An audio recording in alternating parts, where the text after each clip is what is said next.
saludo cordial a todos ustedes. Hoy en el primer programa llamado Leyendas.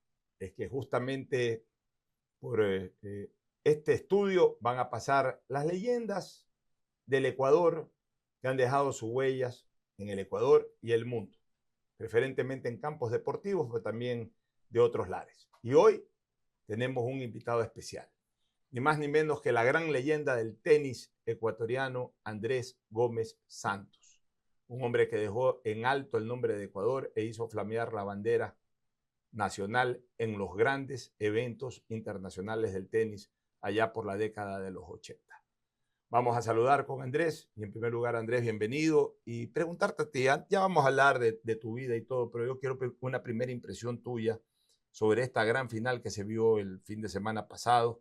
Un triunfo espectacular de Alcaraz sobre Sinner. Para muchos es el mejor partido de la historia. ¿Compartes ese criterio o consideras que sí pudo haber otro tipo de partidos superiores en cuanto a calidad en relación al que se vio el domingo pasado? Saludo a todos, muchas gracias. Fue un partido histórico, porque apenas hace 3 años, cuando comenzaron a salir de las canchas Federer y Nadal, había mucha preocupación cuál era el futuro del tenis después de estos monstruos. Ya quedaba Djokovic con sus rezagos que le valieron para ganar una medalla de oro en Olimpiadas.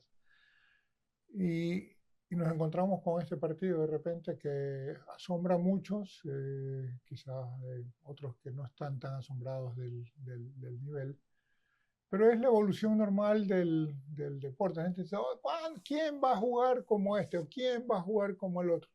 Probablemente nadie, pero son las rivalidades y las grandes rivalidades las que llevan el deporte adelante. Atrás hay mucha gente que está viendo cómo ganarle a Sinner o cómo ganarle a Alcaraz. Y la gente que está viendo eso son la gente que está entrenando a los chicos de 15, 16 años que están en camino Es el nuevo clásico este. a comenzar a competir contra esto. Es el nuevo clásico. Como lo fue en su momento Sampras Hagas y Nadal Federer. Es 1 y 2. Cuando tienes 1 y 2 se transforma, no sé si clásicos, pero una cosa Connors, McEnroe, Borg, McEnroe, o Lendl, McEnroe, o Becker, Edberg.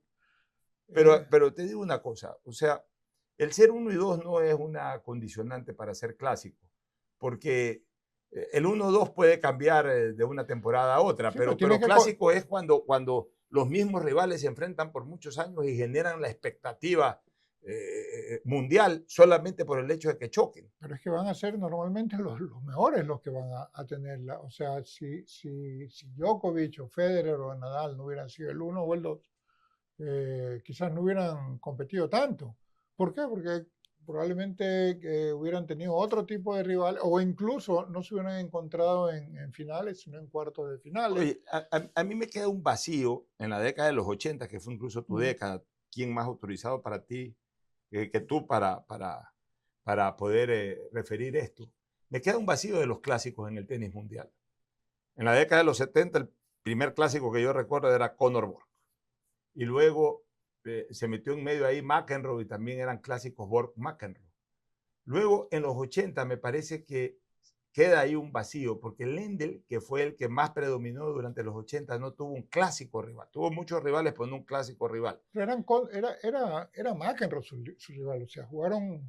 Pero McEnroe ya entró en una parte baja en la segunda parte de la década, entonces, y Lendl más bien comenzaba a ser fuerte desde el 83, por ahí. O sea, no lograron coincidir en largo tiempo en la misma dimensión. Lendl, sí, por supuesto que sí. Si Lendl y McEnroe terminaron retirando más o menos el mismo año que terminé yo, el 93, 94. Lo que pasa es que el McEnroe ganó, sí, efectivamente, sus títulos principales en comienzos de los 4 o 5 primeros años de los 80. Y Lendl coincidentalmente gana su primero en Roland Garros, estando 2 sets a 0 y break abajo en el tercer set. La misma situación en la que estuvo Alcaraz la semana pasada y termina perdiendo en 5 sets. Muchos dicen que McEnroe no se volvió a recuperar de esa derrota, porque con esa derrota se convertía también en un jugador con posibilidades de ganar el Grand Slam de carrera. Claro. Pero lo que pasa es que aparecieron otros jóvenes, como Becker o como Edberg o el mismo Wilander. Lo que pasa es que a Wilander la gente, por su personalidad, la gente no lo determina mucho. Pero Wilander fue un grande. Wilander ganó 3 Grand Slams en el mismo año. Ganó Australia, Era un monstruo. ganó París y ganó el US Open. Solamente perdió en cuartos de finales, que perdió con Pat Cash. Él tiene 8 títulos de Grand Slam, al igual no los que tiene Lendl, cualquiera tampoco. al igual que Lendl, al igual que McEnroe, y creo que es uno más de los que tiene Connors. Pues es que los títulos se repartían mucho. Y Australia, de mediados de 70 hasta, digamos, mediados y un poquito más de los 80, su condición de Grand Slam estaba en nombre, más no lo estaba en premios, porque tú tenías lo que se llamaba el Lipton Players Championship en esa época, tenía más premios, Roma tenía más premios. Claro. Entonces los jugadores no querían hacerse el desgaste de viajar la semana antes de Navidad para Australia para jugar durante Navidad y Año Nuevo. Era una época muy complicada, muy para ir, pero muchos dejaron de sumar títulos ahí. Ahora, después de los 80 ya comienzan los clásicos muy definidos. El de Sampras Agassi, que tomó toda la década de los 90, inicios de los 2000, e inmediatamente le tomaron la posta a Federer y Nadal. Ahí hubo un vacío de un año o dos. No, hubo un vacío largo. ¿Por qué? Porque ganó Korda, ganó Johansson, ganó Ferrero, ganó... Sí, pero los partidos seguían siendo clásicos, aunque no ganaran ya a esas alturas los títulos, pero se paraba el mundo cuando jugaba Agassi con Sampras. Agassi con Sampras, sí, pero acuérdate que también por esa época Agassi entró en el sillato de año y medio más o menos en que estuvo fuera del tenis y se perdió, y quizás por eso no se ven tanto eso. Pero hubieron la cantidad de jugadores que tuvieron la oportunidad de ganar uno o máximo 2 Grand Slam, ganó el mismo Juan Carlos Ferrero, ya dije Korda y Safin, y me acuerdo... comenzaron a aparecer los González, los Tsonga y todo. Y en ese momento es que sale aparecen Nadal y Federer. Y se acabó el Newell's Kids, que era esa generación, que era la misma generación de Nico, que era González, Massú, Safin, Kurten. Terminó ahí. Y comenzó el First Next Gen y el Second Next Gen y que es el tercero. O sea, se han comido 3 generaciones, ha tomado para sí, sacar a incluso, aunque parezca mentira, esta nueva generación es la que más rápidamente le ha tomado el relevo, ni más ni menos que al Big 3. Todavía está uno de los del Big 3 jugando y compitiendo con ellos. Recién se acaban de retirar Federer y Nadal y ya tenemos 2 protagonistas de un nuevo clásico. Ahora sí entremos a la vida de Andrés Gómez Santos. Pero partidazo. Yo no sé si... A mí no me gusta hablar de compararlo con uno. Partidazo. No. O sea, oye, y te quería preguntar una cosa. ¿Tan complejo es en el tenis cerrar un partido con match point? Porque hay 2 finales que van a ser recordadas por eso. La del 2019 en Wimbledon, cuando con doble match point y servicio a favor, Federer no puede cerrarlo en cuarto set con Novak Djokovic y termina perdiendo en quinto set. Y ahora se repite la historia, incluso con triple match point, pero con servicio de Alcaraz. Pero no se puede cerrar. Es un punto difícil. Puede ser el punto más difícil del partido, cuando se tiene match point a favor. Por eso es que defendemos el mejor de 5 sets. Porque al mejor de 3 sets probablemente el partido ya hasta se En 2 acaba. O sets. sea, tú dices en 2 sets, por ahí tú dices puede volver uno, pero puede volver dos. Es como que el camino se ve Claro. más Pero en largo. Grand Slam no hay el riesgo de perder lo de 5 sets. Por supuesto. Ah, no, no hay riesgo de perderlo de En 5 Copa sets, Davis ya se perdió. pero ojalá que Piqué se quede fuera ya de todo esto y se quede callado y no opine más. Y Piqué es el que cambia. Pero es que es el que quiso entrar, no sé, es como que yo quiero entrar Pero, no yo, como que Nadal o Federer, no tampoco porque Piqué no está a ese nivel, pero que un buen jugador de nombre que haya ganado sus títulos quiere entrar al fútbol y comience a decir, a mí no me gusta la regla del offside, a mí me parece o sea, que quieras comenzar a cambiar, cambie las reglas del Mundial de Fútbol, pues la FIFA ahí mismo le tira la puerta en la pero en es la que esas cara. están cambiando solito y hay un formato que a mí no me gusta para nada. Ya está, ya los regionales ya son para ver quién se queda afuera y no quién entra. Bueno, pero en todo caso lo determina el fútbol y las autoridades, no es que viene un extraño, ¿no? Pero seguramente opina, estoy seguro que opina. A propósito, ya que tocaste el tema y No. rápidamente, antes de ir a revisar tu vida, la campaña de Ecuador en las eliminatorias es meritoria no tanto por clasificar, sino por ir segundo, comenzando de -3, y hay gente que critica. A mí me gusta más que solo me han metido 5 goles. No importa que celebré 13 solamente, no importa, pero que me metan solamente 5. Veíamos después del partido que estuvimos un grupo de amigos reunidos de Donny Lobo y Martín Aguirre, Fernando Negrete, todos tenistas, el Flaco Viveri y yo. Pero también vimos juntos el partido. Y Raúl, como era 10 de junio de Roland Garros, pon algo de Roland Garros. Entonces le comencé a buscar algo y pasó a la Copa Davis con ¿cómo se llama? Con Brasil el 83, la primera vez que se lanzó al grupo mundial. Y de repente comenzamos a ver, y en medio de esto, cobertura, la venganza del 5-0, y era porque nos habían metido 5-0 en Goiânia. Ahí ya, en un solo partido nos hicieron lo de toda la eliminatoria, claro, fue Copa América. Y equipazo, o sea, estaban ahí, los Polo Carrera, todas las estrellas. Pero escúchame una cosa, o sea, la gente desgraciadamente no valora también la labor defensiva, o sea, es parte del fútbol. El fútbol tiene 2 tareas, la ofensiva y la defensiva, como todos los deportes, la ofensiva y la defensiva.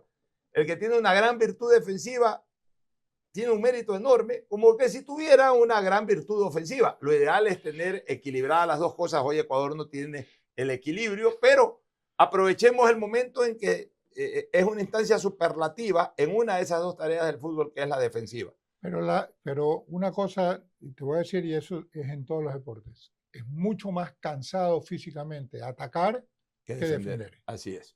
Bueno, vamos ahora hacia tu vida, Andrés. Yo quiero conocer un poco el detalle de cuando tú comenzaste a coger por primera vez la raqueta. O sea, esa etapa infanto-juvenil desde los 10, 11 años hasta los 17 años en que jugabas los torneos.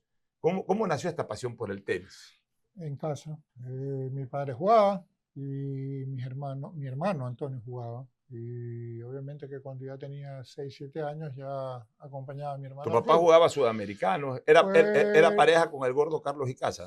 Sí, fueron un sudamericano acá y tengo otra historia con eso del sudamericano fue el año 57 que fueron, o 56, que fueron vicecampeones sudamericanos jugando contra el gran Luis Ayala, el chileno.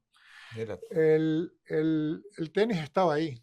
Y en esa época, bueno, vivía a 7 cuadras del club, muy cerca, no era esta urbe gigantesca ahora llena de gente, que tú caminabas en el barrio del Salado, te conocías con todo el mundo. Caminabas tranquilo. Yo me iba hasta el estadio a los 12 años caminando sin problema.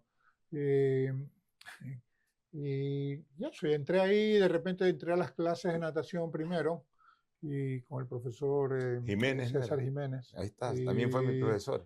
Y estuvo muchos años ahí, César. Y después la escuela de Miguel Olvera.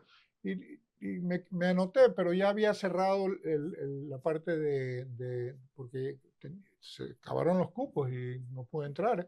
Entonces tomé clases con Caritas Borja, tomaba clases. ¿Borja fue tu primer entrenador? 2 veces a la semana con Carita. Ya, ¿y con Miguel al año siguiente? No, terminó las vacaciones y ya pude entrar. O sea, hubo un torneo ahí, el torneo del invernal, con todos los alumnos nuevos de la escuela, que lo ganó Javier Pino. y Miguel me hizo jugar contra Javier cuando yo recién que quería entrar. Le gané a Javier y entré automáticamente a la a la escuela. escuela de tenis. Sí. Tu pasión por el fútbol también, y por el deporte en general, por el fútbol, por el tenis, también puede haberse generado porque en tu casa había vena de radiodifusores. Tu papá fue dueño de una Gerente. importante, o gerente de una importante El radio. dueño era mi tío Rafael Rafael era el dueño de esta Herrero. radio que se llamaba Cadena Radial Guayaquil, que las siglas constituían la palabra Caraguay. Sí. La gente habla de la feria de Caraguay. Sí. Es importante que sepan que Caraguay significa Cadena Radial Guayaquil. ¿Cómo se llamaba la radio? Rocafuerte. Mi papá comenzó en la cadena Azul y Blanco primero. Ya. Y estaba frente al Parque Centenario y después pasó a Radio Rocafuerte, que está en el Cerro Santana. Tú me contabas en algún momento que, siendo niño todavía, acompañabas a tu papá y a veces te metías a las cabinas de la radio en los estadios, o bueno, en el estadio, porque se juega solamente en Los un estadio. estadios. Yo iba al Modelo, iba al Yello, iba al Coliseo, Bueno, iba al Huancavilca, yo iba a todos lados, ahí donde había narración te metías. ¿Quiénes narraban ahí? ¿Estaba Mauro Velázquez? ¿Quiénes estaban ahí? Estaba Alfonso Chiriboga. Era el relator. Estaba Lauro Gonzalo Morales. Estaba... ¿Mauro estaba ahí? Claro, Mauro él era comentarista. Alfonso era el narrador. El narrador. Mi tocayo. Lauro Gonzalo Morales también. Estaba Juanito Arroyo, era el de comerciales y eso de ahí. A los 18 años le dieron oportunidad a Miguel Martín y Casa de entrar como comentarista. Y tú fuiste testigo de todo eso. Eso sí. Andrés, tu vida tenística tiene una partida de nacimiento. Tu vida tenística ya de dimensión importante. Y la recuerdo como que si fuera ayer. Copa Davis contra Argentina. Tú debutaste contra Perú, pero se ganó esa serie, se enfrentó a rivales que eran buenos, pero que no trascendían todavía no, a pero nivel eran internacional. Pero Fernando Maineto, que era un año mayor que Ricardo, 1 o 2 años, uno creo que era, porque ellos fueron incluso campeones del Orange Bowl en dobles, en 12 años o en 14 años. Y Alberto Franco, jugábamos desde los 14 años, jugábamos juntos y éramos rivales. Ya, pero eran pero nadie tenía con generacionales. Pues yo recuerdo esa serie con Argentina, que fue tu segunda serie, que fue en el Coliseo Voltaire Paladines. Ahí se jugaba tenis, ponían una cancha sintética y se jugaba la Copa Davis. Si no era ahí, era en el Club Nacional o también se jugaba, por supuesto, en el Tenis Club. Y recuerdo que el primer partido lo jugaron Ricardo Icaza y Ricardo Cano y lo gana Cano y se decepciona la afición porque tú recién comenzabas, Icaza era el número 1 y al perder Icaza la gente pensaba porque ya se perdía la serie y se fue la gente. Si habíamos 3.000 personas, quedaron 500. Y viene el segundo partido, Clerc, que ya era una figura internacional, contra Andrés Gómez, y todo el mundo pensaba que iba a ser fácil presa, en 3 sets, 2-1, 0, 1-1-1, algo así. Y de repente se juega un partidazo a Andrés Gómez, le ofrece seria resistencia a Clerc y lo obliga incluso a ir a 4 sets, en donde finalmente ganó el argentino. Y recuerdo que mucha gente que estaba escuchando el partido por radio se volvió a meter al Coliseo. Es que la gente comenzaron viendo 500 y terminaron viendo 1.500 el partido. Es que la gente comenzó a salir de la universidad en ese momento, porque estábamos jugando 8:30, 9 de la noche más o menos el partido. Y se metieron. Y ya estaba la puerta abierta. El portazo. Claro, ya estaba abierto, para adentro la gente. ¿Tú ibas al portazo en el Modelo? No, pues sí, a mí me llevaban los de la radio. Bueno, entonces volvamos a lo de... Se armó un ambiente incluso caliente, porque la gente era fanática del fútbol y gritaban como fútbol, no era distinto. Y había que decirle entonces, silencio. Y no entendían, y de repente hubo un fallo y comenzaron a tirar monedas. Y a pifiar. Claro, entonces hubo un momento que hubo hasta es que la gente por ahí no suspendían. Sí, porque entró gente que no entendía en tenis y en esa época eran muy frecuentes las carteleras de box y por supuesto los partidos de fútbol, que ahí sí la afición tiene ese tipo de comportamiento. Pero ¿qué recuerdas de ese partido? Porque fue realmente espectacular. Ese fue el inicio, o sea, ahí tú te diste cuenta que Andrés Gómez podía llegar lejos, que estaba para mucho más. Realmente comencé a entender un poco más el deporte. el tenis, ni siquiera como profesión, porque tenía 17 años. Comencé a entenderlo de otra manera y habían unas cosas que Harry Hopman, el australiano, me decía siempre, tú puedes más, tú tienes más, tú tienes habilidad. Pero claro, yo tenía habilidad, o talento, como le quieran decir, pero acá no veíamos tenis. O sea, acá veíamos a la Copa Davis, los sábados a pasaba Jorge la... Delgado algo en Ecuavisa. No, eso fue más adelante. Mil y un Deporte fue más adelante. Eso ya fue en los 80. Pasaba, o sea, no, y así hubiera. O sea, una cosa es verlo. Claro. Y otra cosa es estar ahí y sentirlo, o sea, comenzar a pegarle la pelota. Cuando yo iba a enfrentar a Clerc, mis nervios eran, el que aquí está top 10, ha ganado ya 2 torneos, ATP, y digo, le podría ganar un punto, o sea, no sabes, no tienes con qué, claro. no tienes con qué medirte. Entonces, y eso es importante. Y para eso son muchos partidos de exhibición o ese tipo de cosas. Al poco tiempo vino una exhibición donde jugaban... La Copa Marlboro. No.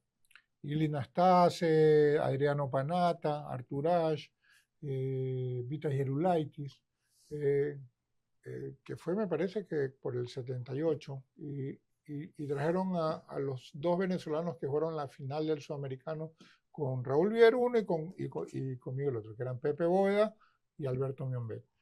Y los juveniles, ahí nos tiraron ahí. Pero resulta que Panatta, bueno, ese año no, sí, Panatta se enfermó y no pudo jugar con Gerulaitis, entonces me pusieron a mí a jugar con Gerulaitis. Y Vitas me dice, yo ya lo conocía porque yo había algo entrenado con él en Florida, en Hopman. Y me dice, tranquilo, que lo llevamos ahí. Lo llevamos y bien, o sea, medio pactado, era exhibición finalmente. Chévere, ¿ya? O sea, gracias. Bromeó con la gente, bromeó era conmigo. Exhibición. Sí, entonces, pero el año siguiente le gané en Quito. No ahí pasó, le ganaste el Gran Prix. Sí, pues no pasó, y ahí sí no es que veamos, pues no. Entonces, una serie de sucesos que hubo. Al año siguiente, la misma Copa Davis, pierdo el 5.º punto con... En el Club Nacional. Sí, claro, contra Brasil, con Kirmair. O sea, ¿ya ahí era raqueta 1 o todavía hay casa de la raqueta 1? Ricardo. Y salgo y él que no tiene esto, que le falta, o sea, o sea, ni había ni salido yo al circuito y ya opinaba que está bien, cómo es Ecuador. Que está bien. Está bien. Ya, pero eso te dio fuerza. Me dio fuerza. Vino una exhibición de vuelta, pero esta vez vinieron Stan Smith, Bob Lutz, Roscoe Tanner, y me pusieron a Tom Gorman, que era que después fue capitán de Copa Davis, pero él estaba 28 en el mundo. ¿Y le ganaste? Y le gané en 2 sets y de repente, o sea, se armó un alboroto alrededor de esto. A las 2 semanas le gano a Gerulaitis y ya la gente comenzó el agente a creer en Gómez. El agente que venía encargado del grupo de americanos me dijo, mira, lo mejor que puedes hacer es ir a la universidad, tienes que ir a la universidad de ¿cómo se llama? De Dennis Rolston, que también capitán y ganador de Grand Slams, en Texas. Y yo le digo, no, si voy a la universidad yo ya tengo, yo voy a ir a USC con George Stolley, que yo ya hablé, ya tengo arreglado con él para entrar el próximo año. Pero ahí decidiste ya quedarte nomás como tenista. Yo no decidí, yo no había jugado un partido de profesional. No había jugado pero no fuiste a la nada. universidad, te quedaste jugando tenis. Pero es que vino la otra parte. Al año siguiente termino jugando el Orange Bowl ese año. Esto aquí es antes de lo de Gerulaitis. El Gerulaitis fue el año siguiente. Termino de jugar el Orange Bowl en diciembre y en el camino a México mi papá fallece. Un 24 de diciembre. Así es, 25 de diciembre. Día de Navidad, del año yo llegué 79, a 78. 78. Llego a México, que quedamos en una casa de familia. Iba con nuestro gran amigo Huguito Núñez, que habíamos jugado de parejas la Sunshine Cup, el Orange Bowl, y íbamos en una gira que iba Orange Bowl, México, San José y Caracas. Ahí tuviste que regresar. Pero no podía regresarme, porque yo tenía, los pasajes que yo tenía eran unos pasajes que tú comprabas con Eastern, que te compraban el bono. Claro. El bono tú pagabas un tiquete y con ese tiquete, el avión lo utilizábamos los jugadores de tenis. Era casi que un charter más o menos. Claro. Entonces, ¿cómo me voy? ¿Cómo regreso? Yo no tengo plata. No pudiste estar aquí en el sepelio de tu papá. Yo ni en el sepelio. Yo recién pude llegar el 4 de enero. Mira tú. Ahora, Andrés, hablamos de que tu bautizo tenístico fue con Clerc.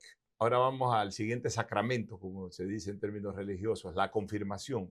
La confirmación de tu carrera se da en el 81 en el US Open. Te enfrentas a Connors, creo que habías pasado primera fase, y te enfrentas a Connors. Y vuelta era. Sí, la gente en ese momento no tenía pues la maravilla de verlos por televisión, menos en directo, se escuchaba por radio, la gente aquí futbolizada, obviamente seguía los partidos de fútbol y escuchaba en esa época la CRE se escuchaba bastantísimo, había mucha señal de la CRE, de la gente mientras veía el partido, escuchaba la estación radial y de repente comienza a comienzan a darle paso en medio de un partido de Barcelona Católica, hasta recuerdo quiénes estaban jugando, comienzan a darle paso a un ejecutivo de la Bolsa de Valores, Martín Avilés, me acuerdo que se llamaba. Y él se había ido a ese partido de Gómez Connors y comienza a informar y comienza a hablar maravillas y comienza a decir de que Gómez le está jugando igual a Connors y que Gómez le ganó un set y que Connors está en dificultades y de repente ya la gente quería escuchar más del partido Gómez Connors que del propio partido de fútbol que se estaba viendo. Ese fue ya el partido que te hizo ver a ti que si puedes enfrentar a Connors en un US Open, estabas para todo. Fueron cambios que se fueron dando en mi carrera. O sea, el año 79, sin ranking, sin nada, y aspirando a ingresar a la universidad en septiembre, comencé a jugar torneos futuros o satélites, como se llama. Y cuando llegó el mes de agosto del US Open, el coach me estaba esperando con mi ticket para llevarme a California. Y yo le dije, no, coach, yo ya me quedo aquí. Estoy 90 en el mundo, estoy ganando buen dinero en esa época, pero no voy a ir a la universidad. De ahí a sentarme en lo que fue el tenis, el tour y todo eso de ahí, fue duro, eran duros. O sea, habían lugares realmente que eran difíciles cuando tienes que ir a jugar Challengers o torneos así. Por suerte, solamente jugué 6 Challengers, no jugué más. ¿No? O sea, no digo por suerte en el sentido de que salí rápido del circuito Challenger al circuito principal. Y en el circuito principal tuve éxitos inmediatamente y que al año 81, previo el partido con Connors, ya estaba 40 y tanto o sea, tú jugaste con Connors entre los 50, entre los 50 primeros del mundo, pero no tenía la connotación de lo que tenían los 50 primeros del mundo. En esta época, así es. Pero bueno, ¿y ese partido con Connors? Fue, tener que enfrentar o sea, primero con 21 años recién cumplido, entras ahí y yo entro primero, camino a mi y de ahí entra Connors. Y se cae el estadio. El estadio se cae y le comienzan a cantar el feliz cumpleaños. Porque era el cumpleaños de Connors ese día. Y ya te intimida de por sí todo eso. Aparte que Nueva York como ciudad es una ciudad que te come. ¿Estaba Pancho Segura en ese partido? No. A ver, no sé si estaba con Connors. Claro, con Connors. Son cosas era que era el entrenador de Connors. No creo que en esa época estaba, pero él siempre estaba en el US Open. Seguro que debe haber estado ahí. Seguramente debe haber estado ahí. ¿En qué momento tú sentiste en ese partido que podías contra Connors? No, estuve todo el tiempo. ¿Te acuerdas del score? Creo que el primer set gané 6-3. Tú ganaste el primer set. Sí. Y eso fue Eso debe haber sido un golpe sorpresivo para todos los... O 7-6, no para recuerdo. todos los aficionados. Ya no me acuerdo tanto los scores como antes. Ahí fue cuando llamaron, o este señor Avilés hizo el informe para CRE. Gómez le acaba de ganar el primer set a Connors, y ahí fue que la gente, ¿cómo? Y todo el mundo estuvo pendiente de eso. ¿Cómo se desarrolló el resto del partido? Él me gana el segundo y el tercero, pero eran peleados. De repente comencé a sentirme más a gusto en el lugar. El jugar en una cancha de 22.000 espectadores no es fácil. Y de nuevo, Nueva York no es una ciudad fácil. De alguna manera gano el cuarto. Mira, lo obligas a 5 sets. Estoy arriba en el quinto, un break, que creo que era 3-1, una cosa así. La gente pues comenzó a... Aquí en el Ecuador, ya te digo, todo el mundo estaba atento a ese partido. Se volvió de repente una locura. Llegamos al Connors acalambrado, tenía calambres en la mano, se tomaba 2 minutos poniéndose hielo, que lo masajeaban. O sea, hoy en día eso no se puede. Estaba defaulteado. En el cambio de lado, 3 iguales que cambiamos en el tiebreak del quinto. O sea, te gana el tiebreak del quinto. Se queda con la mano puesta en agua helada, para ver si aflojaba o algo.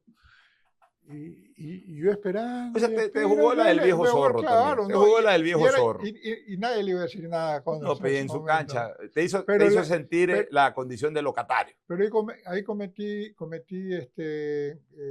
errores. Estaba 4 iguales o 4-5. Me pongo 5 iguales. A 2 puntos de ganar la Connors. O a 2 puntos de perder. Sí. Y jugué un drop shot que no tenía razón de ser. Que yo dentro de mí pensaba, está cansado, no va a llegar. Y te llegó. Y lo jugué demasiado seguro a que no dejarlo y llegó 6-5. Y de ahí falla el primer saque y de repente segundo saque, yo vi la bola así afuera, del lado del dios abierto. Y cuando de repente Jensen Connors y el otro comenzó a saltar ni Hill. Pues. Y no había manera de comprobar algo distinto, no había en ese momento el ojo de águila. No había celulares porque era el ojo de águila. Así es. Pero para que la gente entienda la dimensión de lo que fue ese partido. No, eso cambió. Connors juega todavía el US Open del 2001, del 91. Es decir, el 91 volvió a jugar, creo que fue el último US Open de Jimmy Connors. Quiere decir, o el 92. O sea, quiere decir que en el año 81, Connors estaba en su mejor momento físico, de edad, de calidad tenística. O sea, no era cualquiera. ¿Ah? Connors era 2 del mundo. Era 2 del mundo y además en su cancha. O sea, qué partido. Por eso es que a partir de ahí la gente comienza a creer en Andrés Gómez y se da un hecho importante a finales de ese año 81. El Guayaquil Tennis Club organiza la revancha. En esa época seguramente era más fácil traer a estas élites del tenis y se juega un partido en la cancha de Arcilla 2 del Guayaquil Tennis Club que le pusieron estas tribunas que usaban antes para las corridas de toros, le pusieron esas tribunas e inauguraron esa tarde esa cancha con el nombre de Pedro Pablo Gómez. Y recuerdo que después de una batalla impresionante en que le ganaste a sí mismo en 5 sets a Connors, dijiste que en esa cancha tú nunca ibas a perder. Así fue. Bueno, se jugó muy poco, no se jugó nunca más en esa cancha, pero no le iba a jugar a nadie tampoco. No le iba a jugar a nadie. ¿Pero qué recuerdas de ese partido? No, creo que fue el primer momento donde se comenzó a vivir el tenis de otra manera en el Ecuador. Televisión en directo. Sí, se transmitió el partido. Tenis. Presidente de la República presente. Presidente de la República Osvaldo Hurtado ahí. Presente. Connors, que era un nombre reconocido no en el mundo y en Ecuador por su asociación con Pancho Segura. No, y era ídolo. Traer a Connors era casi como traerlo a Mohamed Ali a pelear en un combate de boxeo. O sea, era súper ídolo a nivel mundial. Y incluso en esa época Cóndor se da el lujo de venir en un avión charteado, o sea, vino en un avión privado. Bueno, ¿y el partido cómo se desarrolló ahí? Cuando de repente él se dio cuenta que la cosa era en serio, pues hubo que ponerse serio y 30 de diciembre, 30 de diciembre de un 1981. calor, pero de eso Yo tengo mortal. imágenes y las saco siempre hoy en el deporte. Le ganó el cuarto set para ponerme 2 sets iguales y se fundió, ya no pudo más. Por eso yo siempre le digo que esas 2 veces, el 81, lo mandé a que le pongan suero. Él te puso gogó por eso, creo. Pero fue a raíz del US Open. ¿Por qué te puso gogó? Porque en las tiras cómicas de Dick Tracy había un personaje que se llamaba Gogo Gómez o Pronto Gómez en español, pero era Gogo Gómez en inglés. Entonces él decía o sea, el Gogo Gómez era uno que corría para todos lados acelerado. Me dice, me va a poner a mí, porque yo que iba todo pausado, todo lento. Y dime una cosa, veo que a pesar de todo tuviste una muy bonita relación con Cóndor. De tus compañeros del circuito, que también eran rivales de la década de los 80, mencióname 5 con quienes tuviste una gran relación de amistad. Aparte de Gildemeister, que fue tu partner, pero hablemos de los de singles, de los rivales de singles. O sea, Cóndor uno, Nastase otro. ¿Te llevabas muy bien con Nastase? Sí, no, Nastase, como lo conocí cuando él vino a la exhibición acá, claro. Lo conocí muy chico. Y él era muy afín a los jugadores jóvenes de Sudamérica, le gustaba, era muy amigo por su relación con Tiriek, que estaba con Vilas. Jugamos doble juntos ¿cómo se llama? En algunas ocasiones. En Roma hicimos semifinales de dobles con Nastase. Era un tipo que siempre estaba ahí en todo él tenía su manera de hacer llegar sus conocimientos. Y estaba más adelante Emilio Sánchez, Martín Haite, Casio Mota, que Casio fue siempre, porque nos conocimos a los 14 años y todavía mantenemos esa relación. Y de a poco te vas conociendo. Me llevaba muy bien con McEnroe, quizás porque no jugamos mucho en contra, no jugamos más que una sola vez.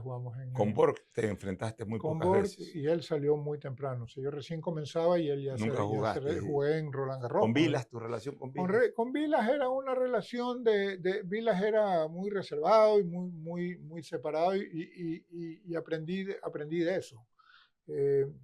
En mis primeros momentos en el circuito, los sudamericanos hacíamos mesa para comer en las noches juntos. Y Vilas se apartaba. No estaba ahí ni de casualidad. Y de repente éramos 10, 12 personas y te demorabas más en dividir la cuenta que en la comida misma. Decía, esto no es para mí. Y con Clerc, a Clerc se lo vio por primera vez aquí en Ecuador para jugar una revancha con Ricardo Icaza. Ricardo le había ganado dos meses antes la final del US Open juvenil. Y ahí vino Clerc y le volvió a ganar Ricardo en un partido también maratónico y espectacular. Pero después terminó siendo tu rival en Copa Davis, en el circuito. ¿Qué tal tu relación con Clerc? ¡Qué lindo! Ahora es otra cosa. En el circuito era duro, era un tipo complicado. No era fácil ser amigo de él.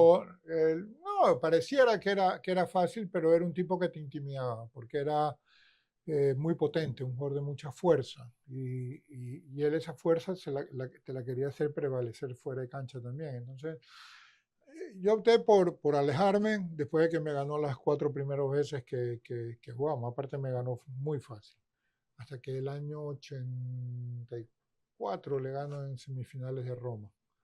Y hasta ahí quedó. Ahí le gané las siguientes 6 veces que jugamos. Incluyendo Copa Davis. Y quedó ahí. Y realmente nuestra amistad se volvió amena. Ya retirado jugando los torneos máster. Bueno, es. vamos ahora rápidamente a revisar tu carrera. Tu primer torneo es en Burdeos, en Francia, A las 3 semanas el del año partido. 82, 81. 81, A las 3 semanas del partido con Connors. O sea, que fuiste a Francia. ese fue el primer torneo que jugué, porque después del partido con Connors me tomó como una semana recuperarme o sea, me dolía hasta el pelo de lo que había corrido. De ahí tuve una semana para entrenar en Arcilla, y de ahí me voy a Burdeos y gano en Burdeos mi Y primer ahí comienza torneo una ATP. carrera maravillosa, ahí comienza una carrera maravillosa que incluye pues triunfos en circuitos europeos. Roma, el quinto Gran Slam, como mucha gente lo llama. Ujú. Ganar Roma no es absolutamente nada fácil, y ganarlo 2 veces ya es una proeza. Ese fue quizás tu primer torneo en que ya Andrés Gómez ya era un tenista de élite, Ahí porque me di hasta cuenta. ganar Burdeos, hasta hacerle buenos partidos a Connors, era simplemente una proyección, pero ya ganar Roma ya es ser de élite. Ahí ya te convertiste en el tenista de élite. Cuando el- el- esto no es de un día para otro, esto está aquí, tiene sus procesos y tiene sus tiempos. Hay unos eh, que desarrollan mucho antes. Un ejemplo de eso que voy a poner actual, que yo creo que puede pasar porque tiene el tenis, es Musetti. Para mí Musetti está a 2 o 3 años de alcanzar su nivel y puede ser factor. Es un tipo que me gusta mucho.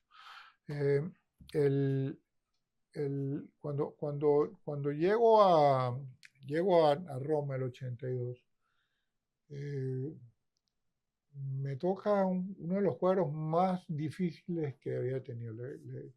Gané a Anastasia en segunda vuelta en 3 sets, gané a Noah en tercera vuelta en 3 sets, gané a Higueras en cuartos de final en 3 sets, gané a Villander en semifinales en 3 sets, y le gano a Telcher en la final en 3 sets corridos. Claro, de Y 5. eso termino el domingo. Antes los 1000 se definían en 5 Sí, sets también, los torneos 1000. termino el domingo, vuelvo esa misma noche con Colón Núñez, nos vamos a París, practicamos un poco el lunes, y el martes ya me tocó primera vuelta con Barasuti aparte, o sea, el que era un tipo de mucho nombre.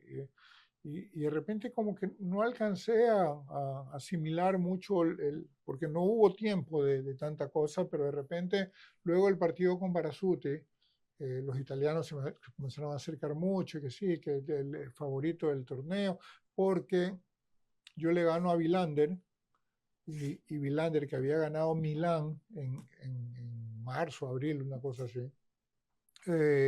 también lo ponían como uno de los jugadores favoritos. Favoritos, claro. Pero, El pero gran es que Villander. Villander tenía 17 años. Eh, cuando de repente cuando te dicen de favorito, y tú dices, cuando ves Lendl, McEnroe, Connors, Gerulaiti, o sea, Higueras, todos esos nombres que hay mismo, ¿no? Ahí te dicen, no, tú estás entre Pero los ellos tres. jugaron ese torneo. Claro. Connors, que fueron siendo eliminados en el camino. No.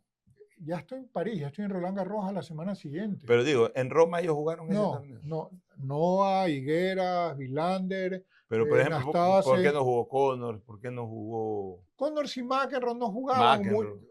No, y hoy están arrepentidos de haberse saltado Se saltaba. porque ellos preferían. Antes terminaba Roland Garros, jugabas Queens, había una semana y era Wimbledon.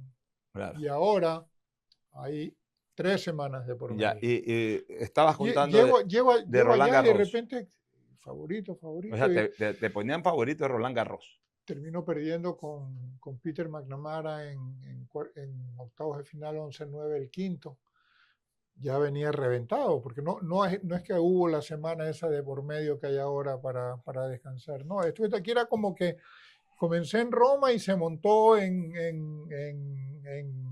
¿cómo se llama? En París. O sea, tenía 11 partidos en 14 días. Ahora, vamos a hablar un poquito de Roland Garros, pero dejamos para el final el Roland es que Garros del 90. lo que pasa es que ese año, Villander, para contestar tu pregunta inicial, Villander termina ganando el torneo. Le gana el del 82. El 82. Le gana la final a Vilas. Ya, ahora. Y digo, a ver, yo la semana pasada le ganaste a Villander. Le ganó esto. O sea, le ganaste en Roma. Muy bien podía haber sido yo. Y por eso decían que tú eras un favorito. Ahora, Andrés, justamente yo recuerdo algo que pasó en la década de los 80, yo ya también ejercí el periodismo, y consideramos que Iván Lendl era tu bestia negra. Y especialmente en Roland Garros, te tocó como 3 o 4 ediciones, creo que 86, 87, 88. 84, 86 y 81. Te tocó siempre en cuartos de final y te dejó las 4 veces en cuartos de final. 3. La primera vez que jugamos fue en segunda vuelta. Bueno, te dejó en segunda vuelta y después te dejó en cuartos de final. Entonces era como una frustración. ¿Hasta cuándo Lendl? Decían. Lo que pasa es que de esos años, el 84, yo venía ganando Italia de nuevo. Sí. Y me sentía, pero, o sea, como eres favorito, yo sí me sentía favorito. Y decía, yo soy favorito. O sea, ya no le rehuí como el 82, sino que acepté ese rol. Y acepté, uno dice, pero ¿cómo? Tú vas, ganas aquí y aceptas que eres favorito. O sea, sí. Otra cosa es que tú vas y le dices a Nadal, tú eres favorito de Roland Garros, y te va a decir, sí, obviamente, si he ganado 3 veces ya, y estamos jugando la cuarta y me siento favorito. Pero acá, llegar a un torneo y asumirlo no es fácil, porque tú ves en la televisión nomás lo que pasa, tú no ves lo que pasa fuera de la televisión, ni lo que es llegar al salir de los camerinos y tomar la transportación y llegar al hotel, el fervor que hay. O sea, es complicado. Es una cosa que quieren hablar contigo de Ecuador y que quieren hablar contigo de Perú. ¿Pero por qué te gana Lendl siempre en esa época? A ver, Lendl me ganaba a mí, yo le ganaba a Noah y Noah le ganaba a Lendl. Entonces anda a explicarte tú, Sí. ¿por qué mi récord con Lendl era 14-2? ¿Por qué mi récord con Noah era 10-1 a mi favor? ¿Y por qué el récord de Noah con Lendl era 9-6 a favor de Noah? Bueno, me salgo un poquito de Roland Garros. Teníamos nuestros juegos cotejaban mucho. Era como el... y él era más fuerte, más fuerte que yo físicamente. Era como ¿cómo es? El piedra, papel y tijera. Que entre todos se ganan. Sí, bueno, pero es que son tipos de juegos que se cotejan. Vamos a ir ahora a Estados Unidos. Andrés Gómez, entre el 84, si no me equivoco, y el 89, gana todos los torneos en Estados Unidos menos el US Open. Yo recuerdo que ganaste, creo que un par de veces Boston. Dice la biografía, tengo un libro tuyo hecho por mí. Pero de todas maneras la memoria siempre es un poquito frágil. Ganaste un par de veces Boston, ganaste Filadelfia. No, Filadelfia no. Boston, Indianápolis. Dallas y ganaste. Dallas, Indianápolis, Washington. Ganaste Washington, pero no pudiste ganar el US Open. Ganaste Forest Hill, que es un torneo también en Nueva York. Pero ¿por qué no se pudo ganar el US Open? Son otras... ¿La superficie te molestaba? No. Es más, llegó un momento en que en una época de precisamente entre el 85 al 89, donde jugué mucho más en cancha de cemento que en arcilla. Me comenzó a gustar más, me desgastaba menos, porque ibas a arcilla y te tocaban ahí unos que te metían 15.000 pelotas y había que sudarla para ganar. Terminabas ganando 6-3, 6-3, pero te echaba 2 horas y media. Y en cambio en las canchas rápidas era un poquito más rápido todo, y desgastaba menos. Y te digo, a mí me gustaba y llegó un momento por esa época en que yo pensaba que tenía precisamente más chance de ganar en el US Open que el mismo. Bueno, de hecho, y esto es importante, es un detalle que la gente no lo recuerda mucho, porque cuando sale Andrés Gómez, sí, ganó Roland Garros, pues la gente no recuerda, y algunos no saben, que ganaste Roland Garros en dobles y ganaste el US Open en dobles también, y que fuiste el tenista número 1 del mundo como tenista de dobles y en pareja también con Hans Gildemeister. ¿Qué recuerdas de esos triunfos de US Open y de Roland Garros en dobles? El- el- Quizás fue un preludio de lo que pasa ahora, de los jugadores de singles que se cuidaban y no jugaban tanto El doble. el doble. El año 83, recuerdo que ganó un partido de segunda vuelta en Roland Garros y estaba jugando el doble. Y no es que un día juegas el single, no. Terminé de jugar un partido de 4 sets y 2 horas más tarde juego un doble. Terminamos perdiendo 11-9 el tercer set, terminamos casi a las 9 de la noche, hasta que llegué al hotel, te duermes y todo, al día siguiente descanso un poco de entrenamiento para ir a jugar al día siguiente. No pude, no, o sea, no al día siguiente, sino luego del día por medio, no pude jugar. Y ahí dije, no, yo no voy a dejar de jugar dobles, no puedo seguir Sí, pensando. pero tú en dobles eras el número 1 del Pero mundo. sí, pero no era no era, o sea, comenzó a afectar Tu desarrollo mi en singles. desarrollo en singles. ¿Por Pero, qué? Por las programaciones. Porque y luego, con la venida de las sesiones nocturnas, sobre todo en Estados Unidos, eh, tú querías jugar de noche. ¿Por qué? Porque juegas en el verano, no quieres jugar con el calor inclemente del día, ni el sol, sino que quieres jugar en la noche oye, más Andrés, fresquito. ¿y tú eres el único tenista en la historia de Roland Garros que ganaste en singles y en dobles? ¿No? ¿Quiénes más han ganado en Noah singles? ganó singles y dobles, Kafelnikov ganó singles y dobles. Hay varios, ¿no? Hay varios, no eres el único. No soy el Pero único. Y tienes, no soy el único ni en y, Roland Garros, ni y, en Wimbledon, ni en ya, todos tienen ya, y el trofeo de Roland Garros dobles es parecido al del singles. No, Es una distinto. bandeja. Bueno, tú tienes la bandeja del doble y tienes el maravilloso trofeo de singles. Y entremos ahora al preludio de lo que fue Roland Garros 90. Te consolidas totalmente en las canchas españolas, ganas Villa de Madrid, así se llamaba antes el torneo de Madrid, y sobre todo ganas 2 Condes de Godó. ¿Tú piensas que después de haber ganado esos 2 Condes de Godó ya estabas listo para sí o sí ganar Roland Garros? O sea, eso de que no me puedo retirar del tenis sin ganar Roland Garros después de haber ganado 2 veces Conde de Godó. No, yo nunca, por suerte, nunca me fui al extremo de que se convierta en una obsesión. Era una meta que realmente la tenía. Y Colón, que después ya no fue mi entrenador siempre me dice, tú tienes un gran slam en tu cinturón. Todavía hay que buscarlo, hay que buscarlo. Cuando terminó nuestra relación y comencé a viajar con el Pato y ganamos, Colón obviamente que fue una parte fundamental Y e sigue siendo tu instrumental, amigo. nos vemos siempre. Estuvimos prácticamente desde el año 82 hasta el 88. O sea, fueron 7 años. Que fue tu manager.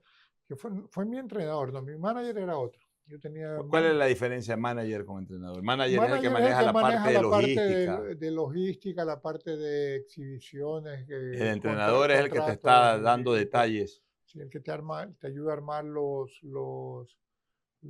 calendarios de alguna manera, porque en esa época sí jugaba torneos y había años que jugaba singles y dobles bastante. El año 86, por ejemplo, yo jugué más de 120 partidos entre singles y dobles. Y eso tira abajo un criterio que se manejaba en esa época. Yo no sé quién lo dijo, pero sí se lo repetía como lora eso, de que Andrés Gómez no era número 1 porque no le gustaba trabajar la parte física. Con la cantidad de partidos que jugabas en singles y dobles, más que demostrado que tenías una extraordinaria condición física. ¿Me viste tirado por calambre alguna vez en algún lado? No. Nadie. O sea, y peor en esa época que no habían redes sociales de que te estaban filmando y que mira aquí, no hace nada. Es que esas son las, oye, es que aquí somos especialistas en crear leyendas urbanas, ¿no? Eso es, Gómez no tiene la preparación física para ser número 1, o este jugador de fútbol es solo para segundo tiempo. O sea, se crean esas leyendas. Podía tenerlo mejor, puede ser que pudiera haberlo sido mejor, pero no, o sea, pero no es que no lo intenté hacer. Tu condición física siempre fue extraordinaria. A mí me encantaba estar en la cancha, a mí me gustaba jugar mucho. O sea, había días, porque otra era de que no me gustaba jugar y que solamente iba y jugaba 1 hora. Me encantaba jugar, había días que yo tenía ganas y jugaba las 5 horas normales, que era el entrenamiento que hacíamos en Florida. Y de repente le metía 2 más al practicar saques, practicar drop shots, practicar tiros. ¿Y qué recuerdos tienes de Conde de Godó y Villa de Madrid?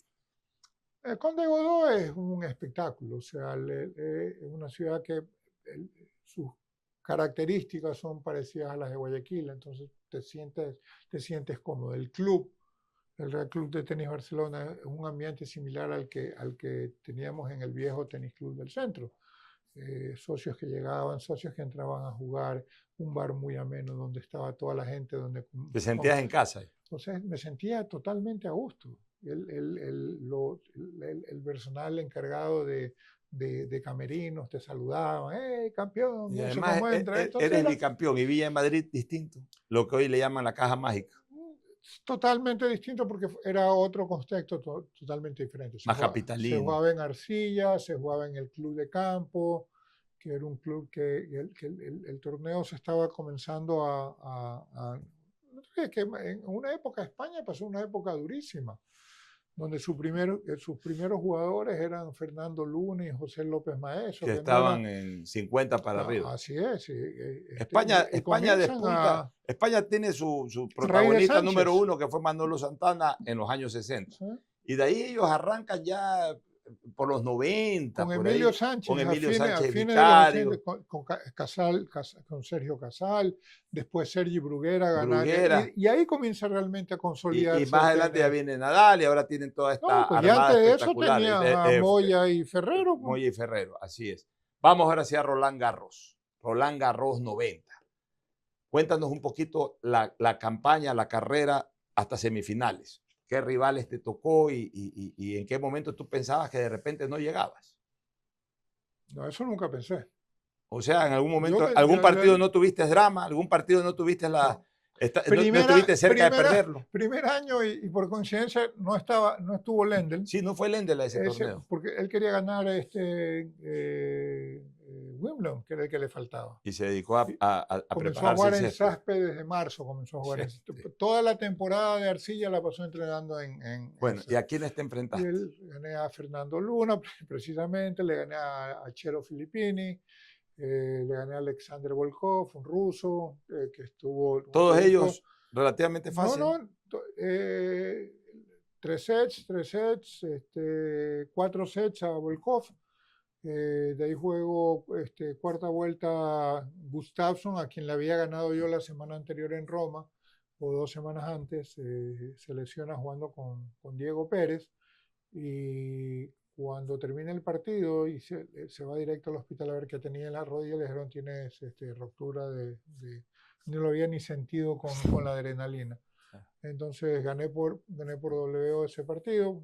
De ahí gané a Thierry Champion, que fue una sorpresa para todo el mundo. Ya en cuartos. Le vino ganando a los cabezas de series, que eran Juan Aguilera, que recientemente falleció, Juanito, Karel Novacek, el checo, y a Guy Forget, el francés. Y, viniendo de la quali. ¿En cuartos quién te toca? Él. Thierry Champion. Ya, y ahí pasas a semifinales. Semis con Muster, que ya, ahí detengámonos un ratito. Él era el favorito. ¿Muster era el 1 de arcilla en esa época? No. ¿No era el jugador más duro de arcilla? No. Muster tenía 1 año y medio que había tenido la rotura de su rodilla en el hotel previo a las finales del Lipton. No sé si alguien me contó que era un hombre complicado en el trato personal. Sí, pero... ¿Cómo le ganaste a Muster? ¿En cuántos sets? A ver, porque a ver, esto de muchas de estas amistades que hay, que tú ves lo de Federer, Nadal, eso ahí se comenzó a desarrollar más sobre el final. Al principio había, Competencia. a ver, nadie quiere ser amigo del que te gana 5, 6, 7 veces Claro. seguidas. O sea, a ver que, no, aléjate. ¿Y cómo es eso en camerino? Ole, chao. Sí, buen día y chao, y listo. ¿No? ¿Cómo fue el partido con Muster? El, yo había perdido, que había tenido 2 match points en las semifinales de Roma. Y el, yo sentía que tenía el juego para ganarle, siempre, ya le había ganado, o sea, no es que no lo había ganado, Claro. ya lo había ganado. Y las condiciones estaban a mi gusto total. Primero muy soleado, comenzó lloviendo y después se transformó en muy soleado y con mucho viento. Ya. ¿Y en cuántos sets le ganaste a Muster? En 3 sets seguidos. Yo los únicos sets que pierdo son con Volkov Y con Agassi. Ahora y sí, el vamos al segundo con partido con Agassi. Agassi. De repente estás en la final, que fue algo histórico. En ese momento se traslada gente de Guayaquil, ya cuando estás en la final, tu hermano Antonio. Pero había gente ahí, o sea, no es que Bueno, no gente que estaba había en gente, Francia, porque además sí. por último estaba cerca del Mundial de Fútbol. Había mucha gente que del Mundial se venía, llegaban llegaron a la semana previa, antes de ir Por a eso. Italia. Pero también hubo gente que se fue de viernes a domingo. ¿Cómo se vivió ese partido?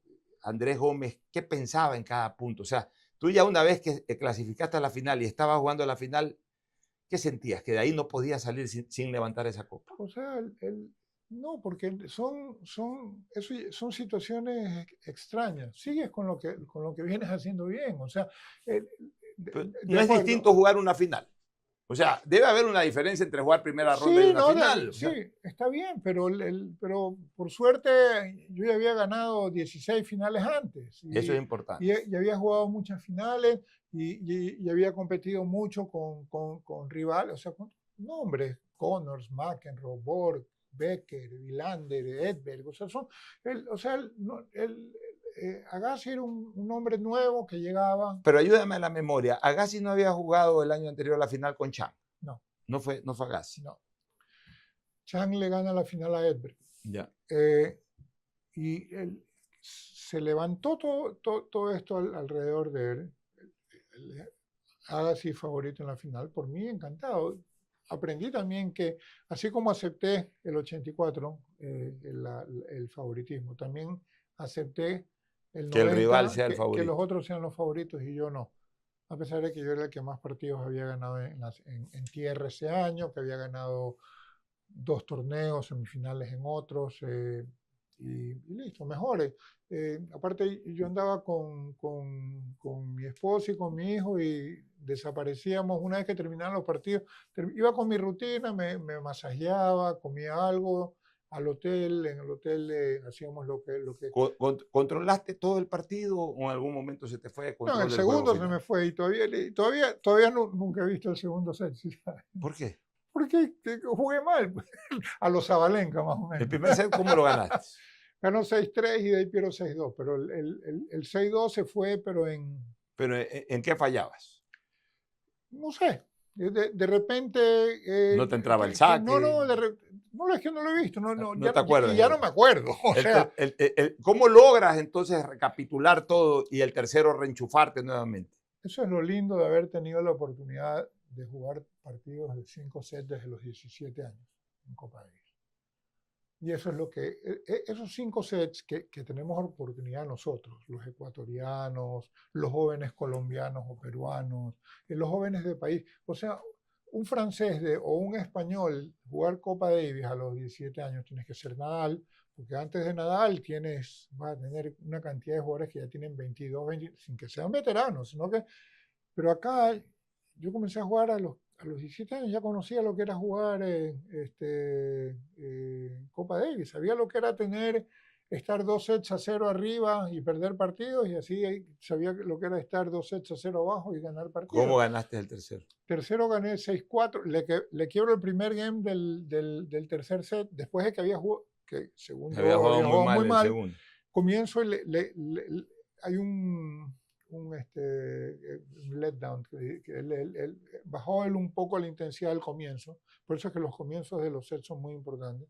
Yo reacciono bien, le quiebro y mantengo mi saque. Saqué espectacularmente bien el tercer set, que quizás fue el set que mejor saqué. Y gana 6-3. Ganó 6-4. 6-4. Y de ahí se viene el cuarto. Nuevo, ya con 2-0-1 tú decías esto está cerquita. De nuevo lo mismo. Le vuelvo a quedar en el primer. Pero a ver, cuéntame un poquito. Final Grand Slam, la única que pudiste jugar. Te pones 2-1 adelante y sientes que estás. Yo me imagino que eso es más o menos como en los penales en el fútbol. Que falló el rival y tienes dos penaltis, todavía tienes dos penaltis para definir, que puedes definir en el siguiente.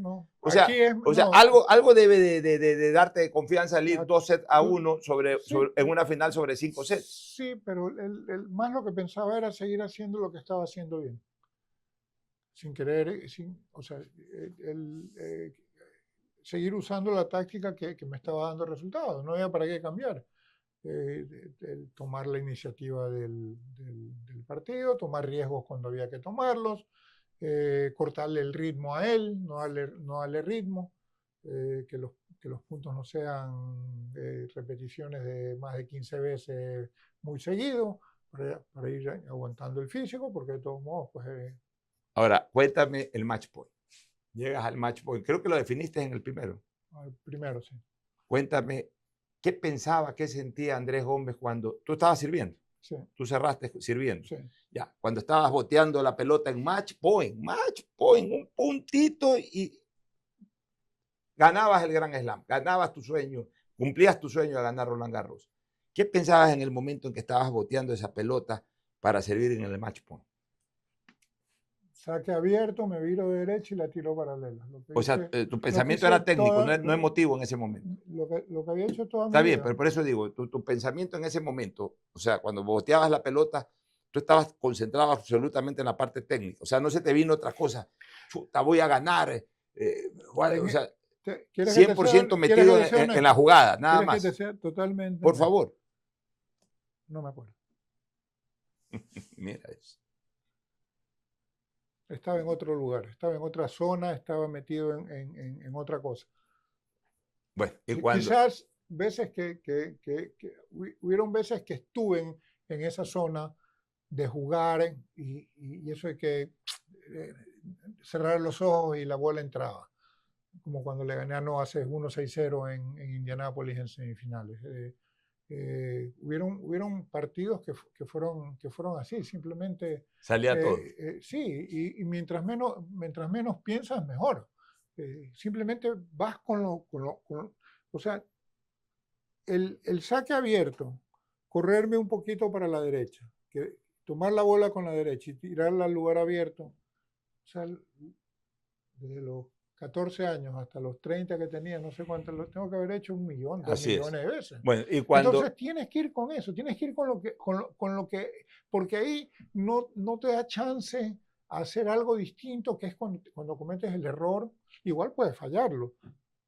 Pero por porcentajes, claro, es lo que te... ¿Y qué se le vino a la mente y qué sintió, más allá de la inmensa alegría, pero algún sentimiento especial cuando se produce la jugada, como dice Kenny Castro, game, set y match, y te das cuenta que has ganado Roland Garros? ¿Qué pasó en ese momento? No vi al Andrés Gómez que se tiró al piso, nada, pero sí vi un Andrés Gómez que comenzó a saltar de emoción. Pero, ¿qué se te venía? ¿Quiénes, qué personas se te venían a la cabeza en ese momento? ¿Tu papá? Primero, o sea, no me acuerdo. No me digas que te dio amnesia de ese momento. En ese momento, o sea, estábamos hablando el otro día y me decían hablábamos de la embajada, o sea, no me acuerdo. Me acuerdo que estuve ahí. Claro. La recepción acá, o sea, no, me acuerdo que estuve ahí, pero tú me dices, pero ¿cómo no te vas a acordar de este momento? Bueno. En ese momento lo que sí, primero fue alivio. Te sacaste ese peso de encima. Ya, me saqué ese peso encima, ya que y después de estar saltando, es que me viro a mi box donde estaba mi esposa, estaba mi hermano, estaban mis Tu primos. primer hijo estaba ahí, ¿no? Recién Él no nacidito. no, tenía 2 años y medio ya. Él ¿Cuál es el él no niño que estaba. está con tu esposa ahí? No es Emilio, Juan Andrés, no, Juan el Andrés, mayor, tu sí. mayor, tu hijo mayor. Y me acuerdo, eso sí, que le doy la mano al árbitro y voy y dejo la raqueta Ahí en la silla y salgo corriendo. eso sí lo recordamos claramente. Y me fui Al box. al box, que había que subir unas escaleras, dar la vuelta, y me acuerdo que cuando doy, porque era un piso y medio, que era como que dabas una vuelta y después dabas otra vuelta. Ya. Y en el primer piso estaba la guardería, y ahí, oportunamente, donde estaba de Juan Andrés, que era en una guardería que la tenía, me la encuentro a una chica francesa que lo tenía, que yo la veía cuando lo íbamos a retirar de ahí, y me lo entregué. O sea, Por eso es que la primera persona que fue tú él. abrazas fue a Juan Andrés, tu Sí, hijo, que tenía en esa época 2 años y medio. sí. Mira esa anécdota que Y de ahí, no se conocía. por eso es que cuando salgo por la puerta salgo con él en brazos, Claro. pero me lo entregó ella. O sea, O sea, tú lo llevaste al ella, box a él. claro. Y de ahí cuando lo veo, se lo entrego a mi esposa, que ya lo agarró, pues ya se quedó, la nena se quedó se quedó con él. Y hola, abrazo. Yo recién veía a ese grupo de Guayaquil que había llegado esa Ahí mañana. en ese momento. O sea, recién lo saludaba. Porque cuando hablo el viernes después del partido, Antonio me dice que voy. Y le digo, perfecto, pero nos vemos después del partido. Claro, estabas O sea, concentrado. ellos iban a llegar, ellos salían el sábado. Llegaban del aeropuerto a Roland Garros. Ahora, bueno, y cuando levantaste la copa, ese debe ser el momento más emotivo de tu vida, desde lo deportivo. Recibir la de René Lacoste fue increíble. O sea, uno de los y de el otro, y bueno, el otro francés, que era parte de los 4 mosqueteros. Andrés, vamos a recordar 3 Copas Davis, ya estamos sobre el tiempo, pero vamos a recordar 3 Copas Davis que para mí son importantes e imborrables. La primera, el triunfo contra Brasil, el 5-0 que provocó después, que en ese momento fue tomado también como una revancha al fútbol, pero fue la primera vez que Ecuador clasificó a la Serie Mundial. Se le metió 5-0, yo recuerdo ese último punto, lo definiste tú con un remate y Casas jugó un partido de dobles espectacular también. Se le ganó los 2 singles a Brasil y luego el dobles 3-0. ¿Qué recuerdas de esa serie? Veníamos ya de 2 años de haber perdido. Perdimos el 81 con Uruguay, que es que pierdo con Damiani de 2-0 en el 4º punto. Y pierdes con Diego Pérez también en ese. No, a Diego le gané. Sí le ganaste. Sí. Raúl pierde. Ricardo se lesionó contra Brasil y contra Uruguay. Esas 2 series. Una fue el 80 y el otro una fue el 79 y la otra el 80 por ahí. Sí, esto de acá, 81, 82 perdimos con Paraguay en Paraguay. Lo recuerdo. Ahí jugaba González con Pechi. González con Pechi. Y que fue una mala actuación tuya, porque tú perdiste los 2 singles y el dobles también lo perdieron. No, el dobles lo ganaron, sí. Pero perdiste los 2 singles. Ahí se perdió la serie. Y ya, pues decíamos, ya nos tocan. Y vino todo perfecto. Tuvimos las 3 series, las jugamos en casa. Ganamos fáciles creo que eran canadienses. Los números daban para estar optimistas de ganarle a Brasil, porque creo que tú en esa época ya estabas sobre Kirmair y sobre Casio Mota, ¿no?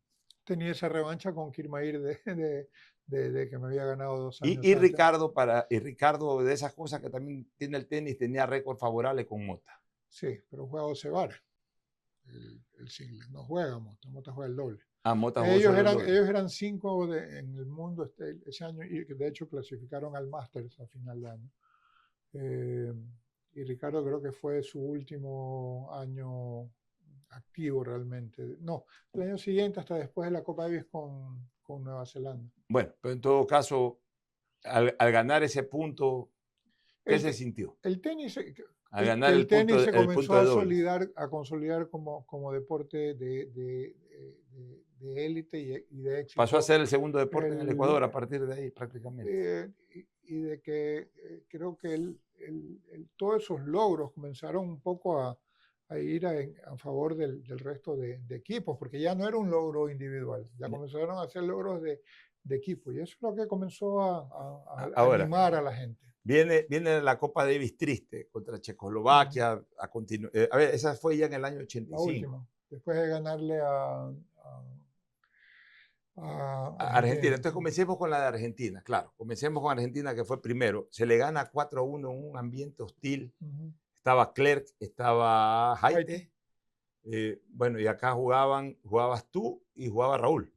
Ya eran las raquetas 1 y 2. Y Ricardo El Doble, que ya estaba retirado. Pero jugaba dobles, Ricardo. Ya.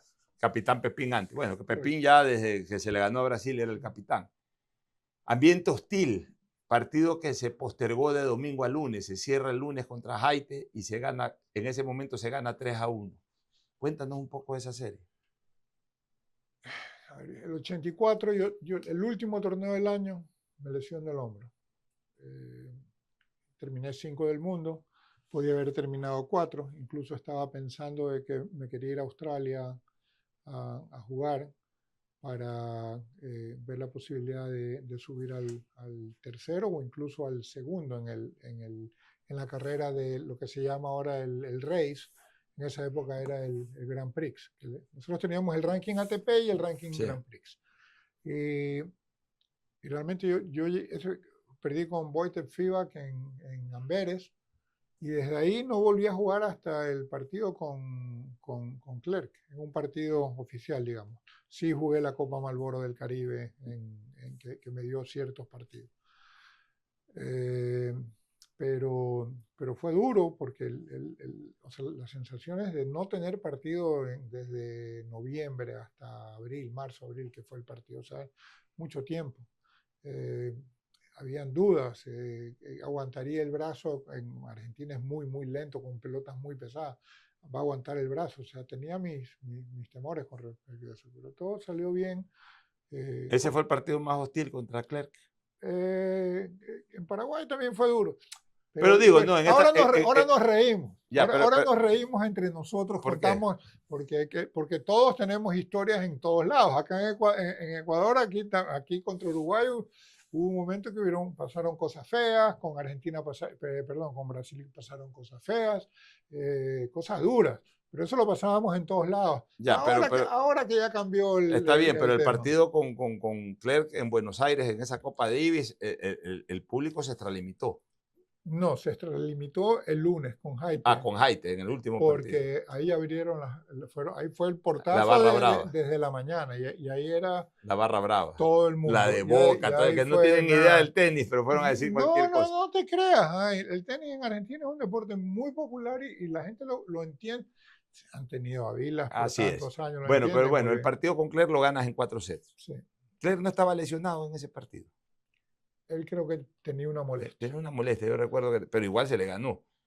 Raúl pierde el otro singles. A ver, si por cada molestia que tuve yo le hubiera podido tener que ganar partidos de molestia. Y algunos partidos lo ganaste con molestia. ¿Sí? Así es. El dobles lo gana Ecuador 2-1 y ahí te toca cerrar con Jaite.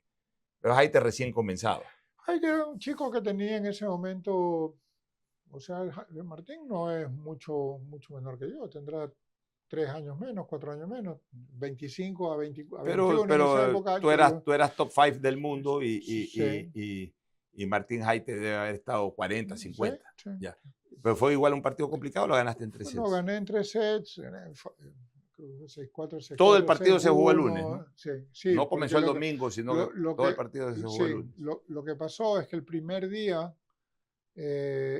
Raúl y Argüello, Raúl y Argüello fue ya el partido de trámite. Raúl y Jaite jugaron, no terminaron. Mi partido con Clerc fue 5 horas 10.